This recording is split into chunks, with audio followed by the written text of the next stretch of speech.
ముత్యాల్లాంటి మాటలు ఓసారి మీకు గుర్తు చేయాలి అనిపించింది. చెప్పనా?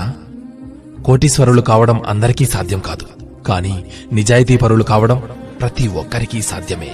సుత్తితో ఒక్క దెబ్బ వేయగానే బండరాయి ముక్కలవ్వదు. దెబ్బ వెనక దెబ్బ వేయాలి. అలాగే ఒక్క ప్రయత్నంలోనే విజయం సిద్ధించదు. ఎడతెగని ప్రయత్నం కావాలి. ఒకసారి బట్టలు మాసిపోతే మనిషి ఎక్కడ కూర్చోడానికైనా సిద్ధపడతాడు. అలాగే ఒకసారి నడత చెడిందంటే ఎలాంటి పనులు చేయడానికైనా సందేహించడు. మనం మన ఆలోచనలకు బందీలం. ఆలోచనలను మార్చుకొనిదే దేన్నీ మార్చలేము. గొడుగు వర్షాన్ని ఆపలేకపోవచ్చు, కాని వర్షంలో తడిసిపోకుండా రక్షణనిస్తుంది.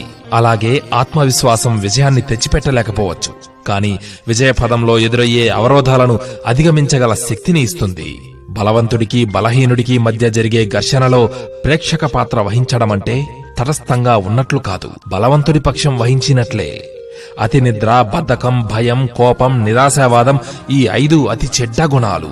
వీటిని పొరపాటున దగ్గరికి రానిచ్చామా జీవితంలో పైకి రావడం, సుఖపడటం జరగదు.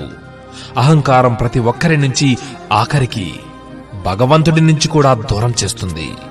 ఉపాయాన్ని ఆలోచించేటప్పుడు రాగల అపాయాన్ని కూడా అంచనా వేయాలి. తప్పును ఈరోజు కప్పిపుచ్చుకోగలిగినా రేపటికి దాని పర్యవసానాన్ని మాత్రం తప్పించుకోలేవు. బలహీనుడిని బలవంతుడు కొడితే బలవంతుడిని భగవంతుడు కొడతాడు. కాళ్ళు తడవకుండా సముద్రాన్ని దాటగలవు, కళ్ళు తడవకుండా జీవితాన్ని మాత్రం దాటలేవు. పక్షులకి కొంత ధాన్యం, పశువులకి కొంత గ్రాసం, మనిషికి కొంత సాయం. ఇదే జీవితం. ఉత్తమ గుణాల వల్ల మనిషి ఉన్నతుడవుతాడు, కాని ఉన్నత పదవి వల్ల కాదు. శిఖరం మీద కూర్చున్నంత మాత్రాన కాకి గరుడ పక్షి కాలేదు కదా.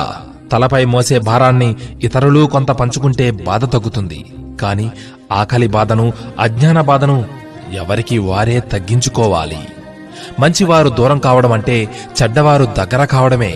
అది దుఃఖానికి నిదర్శనం. మెరుగు పెట్టకుండా రత్నానికి, కష్టాలు ఎదుర్కోకుండా మనిషికి గుర్తింపు రాదు సుమా. కేవలం డబ్బుంటే సరిపోదు, మంచి వ్యక్తిత్వం ఉంటేనే సమాజం నిన్ను గౌరవిస్తుంది. ఎవరి వయస్సుకు తగ్గట్టు వారి ఆలోచనలు, ప్రవర్తనలు ఉంటేనే ఆ వ్యక్తికి గౌరవం అనేది ఉంటుంది. సర్వే జనా సుఖినో భవంతు.